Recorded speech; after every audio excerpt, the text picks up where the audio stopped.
Uncle আজকে আমার salary ঢুকবে তো আমি সন্ধ্যায় বাসায় এসে বাসা ভাড়াটা দিচ্ছি আঙ্কেল। হ্যাঁ ভাই, আজকে আমার স্যালারি ঢুকলেই আমি ওয়াইফাই বিলটা চুকাশে পাঠিয়ে দিচ্ছি। হ্যাঁ আরে বউ টেনশন নিতেছো কেন, আজকে স্যালারি ঢুকবে তো বিদ্যুৎ আর গ্যাসের কার্ড আমি রাতে রিচার্জ করে দিব।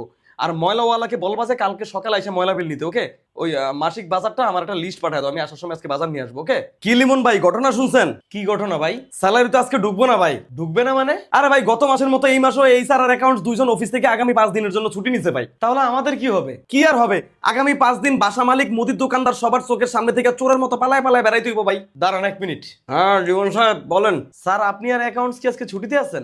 হ্যাঁ লিমন সাহেব, আমি আর অ্যাকাউন্টস 5 দিনের ছুটি নিয়ে কক্সবাজার আইছি বেড়াইতে। স্যার তাহলে আমাদের বেতন আজকে তো 10 তারিখ, আরো 5 দিন অপেক্ষা করেন। স্যার প্রতি মাসে স্যালারি দেওয়ার সময় হলে আপনি আর অ্যাকাউন্টসে ছুটি নিয়ে আমাদের স্যালারিটা আটকে দেন, এটা কি ঠিক স্যার?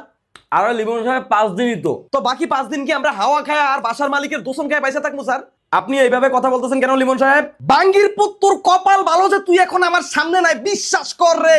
তুই যদি এখন আমার সামনে থাকতি রে, তোরে যে আমি কোন স্টাইলে থাপড়াইতাম তুই এটা চিন্তাও করতে পারতি না রে বাঙ্গির পুত।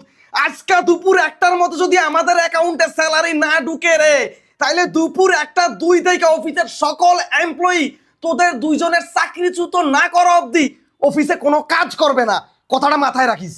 Maria Mata Chula.